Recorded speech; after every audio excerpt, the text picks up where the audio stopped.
I've been to a lot of festivals. I've never been to a festival where the whole downtown core of the city where the festival is being hosted, it's engulfed by the spirit of metal.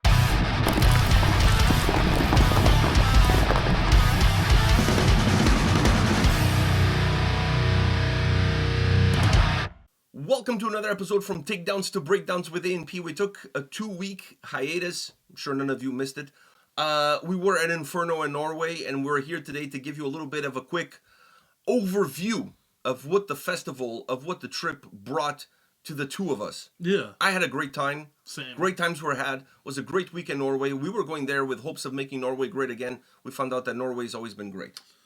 I think Odom already did that for us. Yeah, I mean, Norway also proved to me, not Norway the country, but Norway the people. Norwegians. They as proved, they are called. Exactly. They proved to me that the whole plunging and raping of the Vikings definitely fell short, because I want some of those genes. I didn't see one single ugly person in Norway while I was there. And the ones that I did, that's not true. I did see some ugly people, but they were not Norwegians. So very true.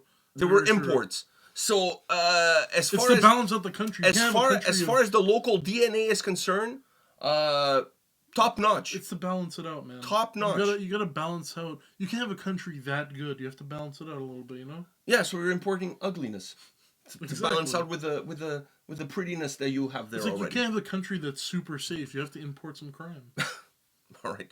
Well, keeps everybody on their toes. Exactly. So anyhow, so I'm going to give you guys a few items that we feel like we need to address of this trip, and I think the first one is the hotel where we stayed, the hub. Oh, I was gonna say, going back on the Norwegians, I've learned that Canadians are not the nicest people in the world. Norwegians are. Fuck I didn't meet a not single... Norwegians. Scandinavians in general. I agree with that. Or Nordic countries, because. Iceland... I feel like Canada is a little bit of Scandinavia away from Scandinavia. Yeah, but we're not fully there because, sometimes I'm still the Vikings were in Newfoundland back in the day. Very true, very So very I true. I feel like we are a little bit the Scandinavia away from Scandinavia. A little bit, but what I will say is I've had nothing but great interactions with people when we went, to Iceland, Finland, and now Norway. We're just missing Denmark and Sweden. Yeah, and the Faroe Islands.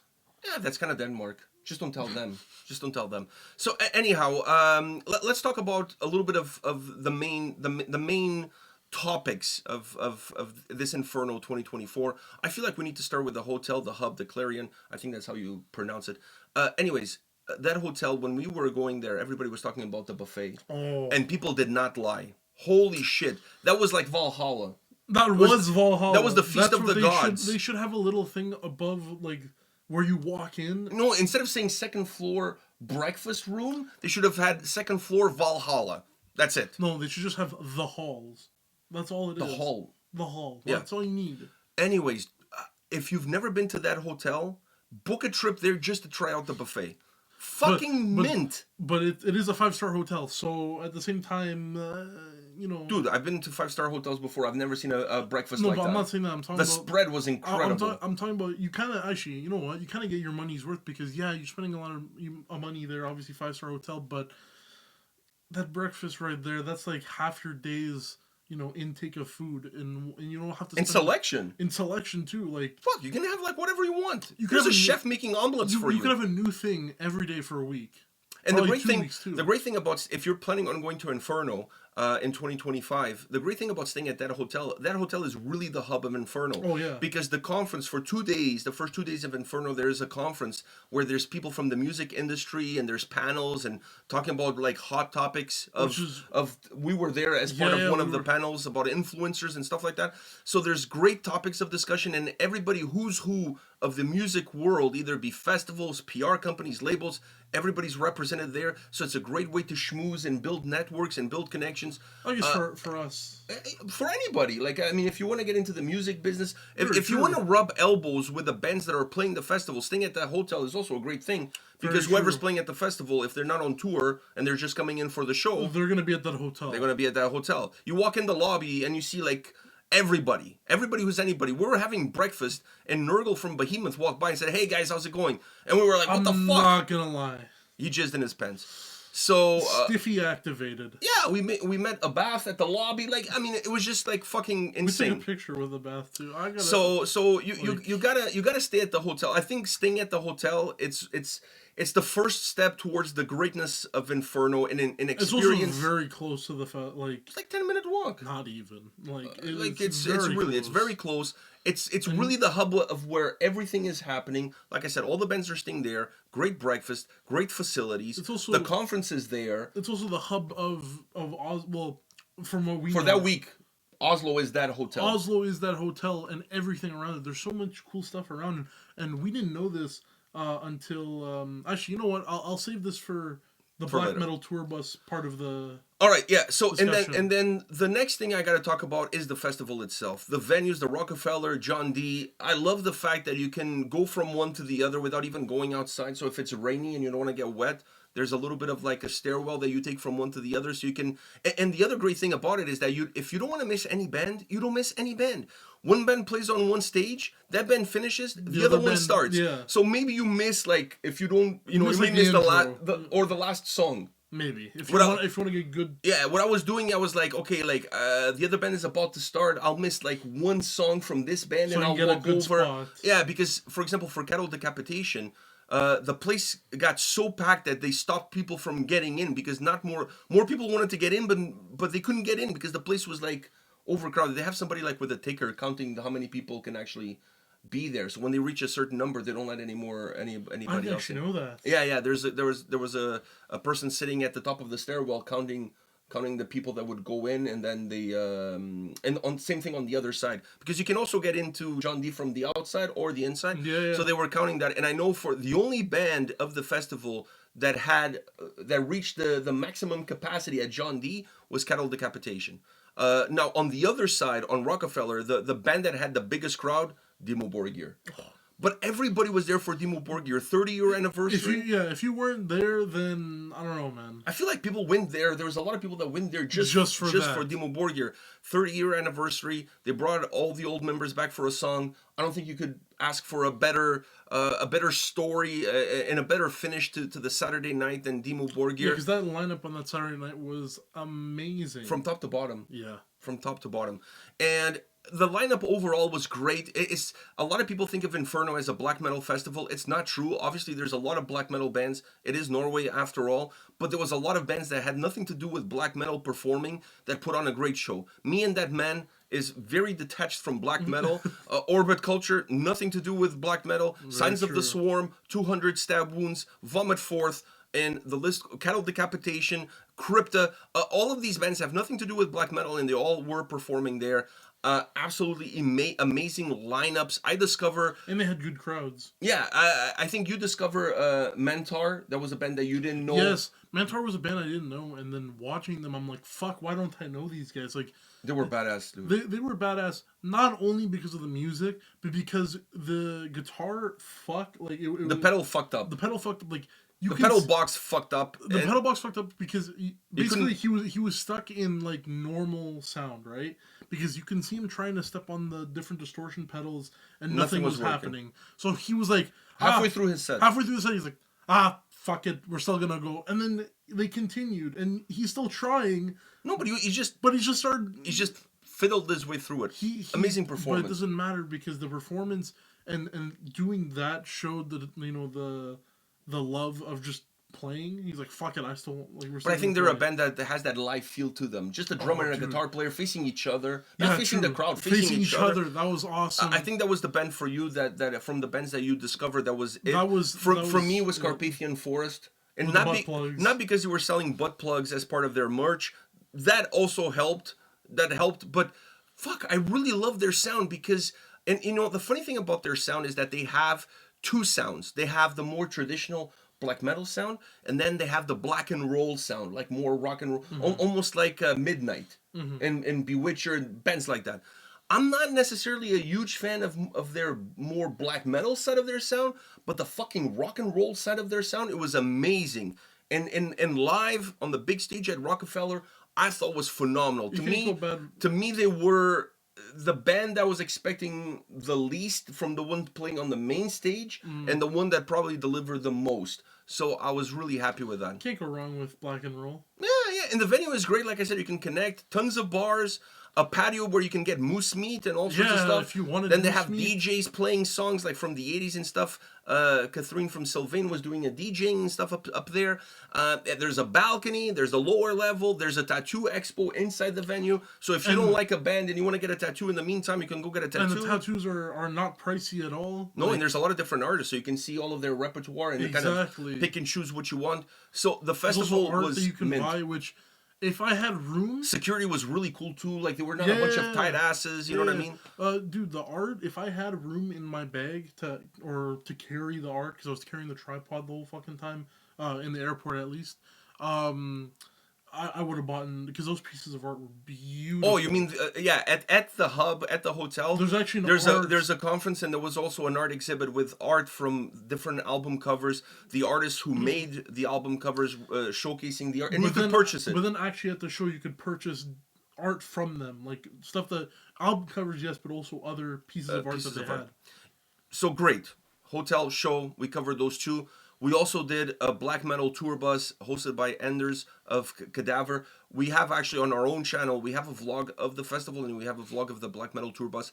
I think if you go there, you have to do the black metal tour bus. You have to. Like, come on. It's not just because you're hitting all the black metal hot spots. Who's your host? Your host is someone he was somebody who lived that era. He was there. You know, he was around in that era. He was friends with the guys from Mayhem. He's funny too. Like he's cracking some jokes here and like he lightens up the mood, but he's knowledgeable in terms of what the information that he's giving you. So I feel like a lot of the people going onto that black metal tour bus probably watch Lords of Chaos, and that's the image that they have of Mayhem and everything like that. And then when you do that tour bus, you realize a lot of that was not quite exactly how it was portrayed. Because he mentions it, and then he actually tells you the what happened in the movie compared to what was real life. Exactly. And it's an eye-opening experience because you're hearing from someone who's actually there. And you see a bunch of cool shit. Seeing the church. Seeing the church and getting into the church. That was really cool. We were a lucky few. Because only the last day got to go into the church. Which was amazing. The record store, I think that's iconic. And by the way, the record store is walking distance from the hotel. Which is what I was going to mention before. It is walking like maybe an 8-minute walk from the hotel is the record store. And so you can check out the record store as part of the tour, but then if you're going to go on your own time and buy something or just check it out. Well, I saw people going into the store and I'm like, I thought they were part of the bus. But then when we all rounded up to go back to the bus, they walked off to walk back to the hotel. No, and there was some people that I saw posting pictures in the basement of the record store, and I asked them, like, oh, did you do the tour bus? And there's, no, we just walked there. So, but I feel like you get more. It's cool to, I think you need to do both. You need to do the tour bus to get the real knowledge and the real experience and then just go there to pick up and then just go there on your own after you do the tour bus. Because I think going there after the tour bus, I think you're going to get more out of it. Because Anders explains to you what that basement meant, like what the record store was all about. So I think going there afterwards gives you a different understanding of what you're seeing and what you're experiencing. Yeah. So I think that's the best thing. And it's really walking distance. So that's a great thing. And you can pick up something in there. Nothing is cheap, really, but I mean... Nothing was cheap, but there was some stuff that you can't find anywhere else, there was some stuff that I was like thinking about it. There was a King Diamond cassette. Oh, there was a Beneath the Remains Sepultura t-shirt that like... Oh, that you had when you were I had when I was a kid. I would love to have that shirt again, but I don't know if they had my size. Even if they didn't. Back in the day, they didn't have husky sizes. I feel like that's something that... I don't think I would wear it. I would buy it and just keep it. And keep it or put it on the wall behind us. Yeah. So anyways, I think the last, but definitely not least, is the more touristy shit that you can do while there. Like what we did, we got there on Tuesday. So the way the festival works, the festival is from Thursday to Sunday, always on the Easter weekend. I highly recommend you doing the tour bus on the last day. I think it's better on the last day because I don't know. It's Easter Sunday, the last day. So I think Black Metal Tour Bus, Easter Sunday, the two things kind of go together. Yeah. I prefer to do it on the last day. And the festival is 4 days, like I said. The conference is the first 2 days, so there's a lot of activities. But everything actually starts the day before. There's a party for all the delegates, and then that party is open to the wider audience. It's hosted by Indie Recordings. What's the name of the venue? The Salt or whatever. The Salt. Yeah, it's by the water. It's a really cool venue as well. It has 2 stages, and they have bands from Indie Recordings playing on one stage, then on another stage. The same thing. You don't miss any. You can go from one stage to the other and check out all the bands. And that's where the festival really kicks off. It kicks off on Wednesday night with those performances, with that party, and then if you have, I highly recommend you getting the booklet, the program for the festival, because the main bands are playing from 4:30, I would say, until like maybe 12:30, 1 o'clock in the morning. But there's shows after 1 in smaller venues around, and there's shows that start around 1 o'clock in the afternoon in smaller venues around Rockefeller and John D. So you can get as much metal as you want, or as little as you want. It really comes down to the individuality. Very true. There was a lot of times where because the venue is walking distance from the hotel, people would just show up for the bands they wanted to, leave, show up for the bands they wanted to. Like you? That was me on the last day, because the last day at least, there was not many bands that I wanted to check out, and there was bands that I listened to a couple of the bands on the day before going, and I wasn't the biggest fan, but I still had to. I mean, dude, Fintroll, like, I had to show up. Yeah, Fintroll was one of the last bands of the day. So anyways, there's as much metal as you want, and there's as little as you want. It really comes down to you. But the festivities all start on Wednesday, so I highly recommend showing up either Monday or Tuesday, staying until the following Monday, really like a week. We arrived on Tuesday morning, so you have pretty much the rest of Tuesday to do some sightseeing. You can get a boat. There's these islands. You can take the boat to the different islands. Show up earlier than when we did. Yeah. There's the art museum where you can go see the painting of the guy with the Nobel Prize. You can go see that shit. Or the Viking Museum was closed, but eventually it'll reopen, and then you can go check that out. So there's a lot of shit. A plethora of shit to do. And like I said, show up early. Take in a little bit of the city before you completely become consumed by the festival itself. By the festival, yeah.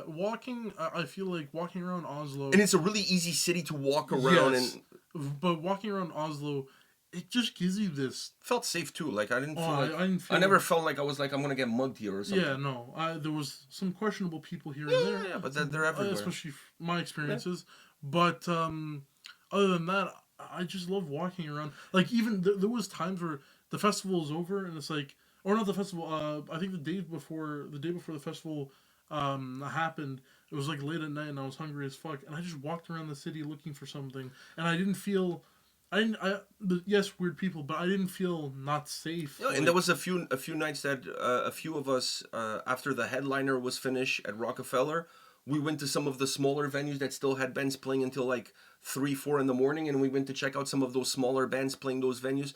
Really weird bands, really strange band, but it was cool. It's all about the experience and the partying and the atmosphere. And one thing you're going to notice during that week there in Oslo, it's all about the festival. It's all about metal, not just black metal, but all about metal in general. You're going to see a ton of metal heads. You're going to see a ton of bands. It feels so homey, feels so welcoming. Great experience. I've never in my life been outside of a hotel and have them not playing metal music like low or whatever, blasting it. Like, they were blasting some black metal outside of the hotel. On the lobby too. In the lobby, but in the lobby is... Yeah, it makes sense in the lobby. But outside the hotel for, like, your normal street goer. You know, we've been to a lot of festivals, you know, in Finland, in U.S., in Canada, Portugal. We've been to a lot of festivals. I've never been to a festival where the whole downtown core of the city where the festival is being hosted, it's engulfed by the spirit of metal. Everything is metal, and everybody knows it, and everybody welcomes it because it's a huge tourist thing for the city, because it's great for the city that everybody's traveling from all over the world to go there. So everybody is welcoming to the idea and to it, and it's a great way to meet metalheads from all over the world and meet bands, and everybody's super friendly. You know what I mean? It's just such a great vibe. It's a beautiful country. 2025, I think they already sold all the early bird tickets, but check out their Facebook page. Don't miss it. Like, seriously, if you guys have a chance, go check out Inferno in If you're Oslo. in It's Europe- absolutely phenomenal. If you're in Europe, it's a no-brainer. Even if you're not in Europe, And like I look said, at take us. on the conference. The conference, great Yes. topics at the conference. Check those There out. was one about vampires with Yeah, Lunar. there was all sorts of different topics about Us. the industry. Ours was, I was very I don't know if you were, I was kind of like, you know, talking on YouTube, and I'm easy to talk to in person, whatever. Like, I'm a very big people person, but sitting up there, I was like, ooh, a room full of people. Yeah, like, I was not expecting the room to be as crowded as it was. Exactly, And I'm it like- took me a little bit by surprise. And one thing is to talk in front of a camera. The other thing is to talk in front of a live audience. So, but it was, I think we did really well, and I had a great time. I think would we love did to do well. a panel again. Katie was a great host for 100%. our panel, and then also having the gentleman with us was, Yeah, and great after parties. yeah, true. So everything is great. Just get your tickets. Go to Oslo. Inferno 2025 has your name written all over it. Attend, and you'll see that what we're saying is exactly what happens. It's a great festival. And you'll see us there. You'll probably see us there. All right, guys, this is it for this video. We'll be back next week with some shenanigans. I'm sure we missed some stories Yeah, while I'm we were sure gone. there's some drama for us. All right, so we'll be back next week with some drama. See you ya. all.